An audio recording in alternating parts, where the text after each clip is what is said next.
Molarity of solution क्या होता है? क्या कोई बच्चा बता सकता है कि मोलरिटी ऑफ सॉल्यूशन क्या है?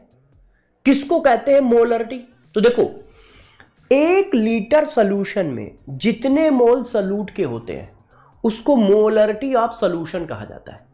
1 लीटर सॉल्यूशन में 1 लीटर सॉल्यूशन में जितने मोल सॉल्यूट के पड़े होते हैं उसको मोलरिटी ऑफ सॉल्यूशन कहते हैं। फॉर एग्जांपल, मैंने कहा 1 लीटर सॉल्यूशन में 2 मोल NaOH है, तो मोलरिटी ऑफ सॉल्यूशन बताओ तो कितनी आएगी? 2। 1 लीटर सॉल्यूशन में 10 मोल NaCl है, तो मोलरिटी ऑफ सॉल्यूशन बताओ तो कितनी आएगी? 10।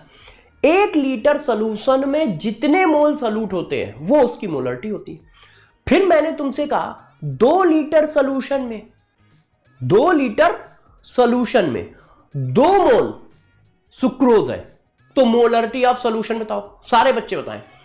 2 लीटर सॉल्यूशन में 2 मोल सुक्रोज है, तो मोलरिटी ऑफ सॉल्यूशन बताओ कितनी आएगी? 1। 2 लीटर में कितने मोल है? 2। तो 1 लीटर में कितने होंगे? 1। तो मोलरिटी ऑफ सॉल्यूशन कितनी आएगी? 1। सुनील बेटा, मोलरिटी ऑफ सॉल्यूशन कितनी आएगी? 1। Yes.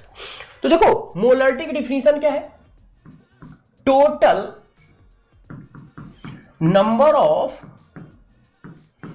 Mole of solute dissolve in 1 litre. 1 litre का मतलब 1000 ml of solution.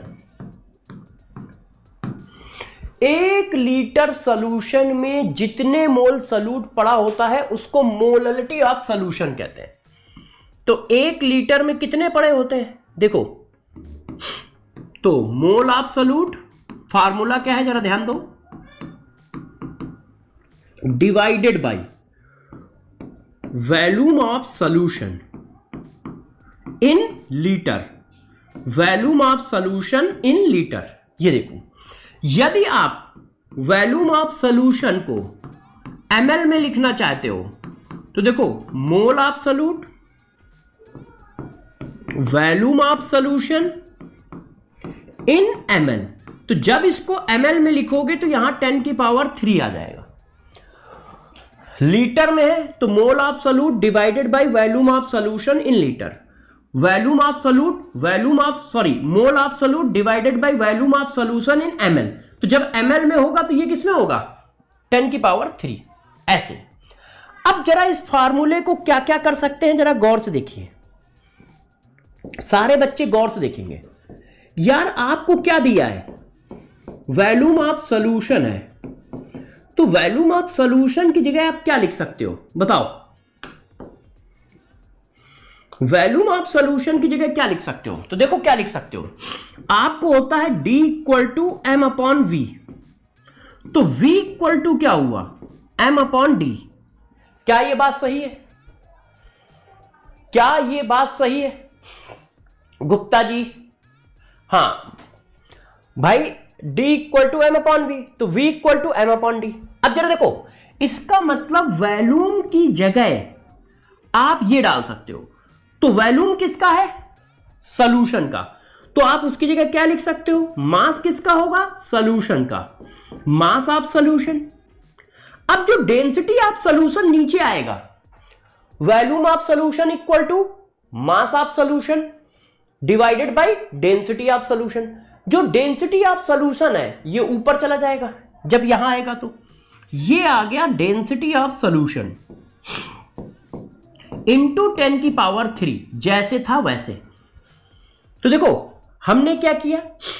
Mole of solute, इसकी जगह क्या लिख दिया? मास of solution divided by density of solution. Density of solution ऊपर चला गया। अब यहां पर एक बात ध्यान रखना, ये किस में है? ग्राम में। इसकी यूनिट क्या है? ग्राम।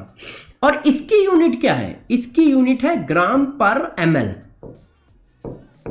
क्यों? क्योंकि तुमने ml वाले में रखा है। देखो 10 की पावर 3 यहां पर भी है, 10 की पावर 3 यहां पर भी है। इसका मतलब इस फार्मूले में रखा है। और जब आप इस फार्मूले में रख रहे हो तो डेंसिटी क्या होगा? ग्राम पर ml। क्या यह बात सबको क्लियर है कि नहीं? पहले ये बताओ, क्या सभी बच्चों को यह बात क्लियर है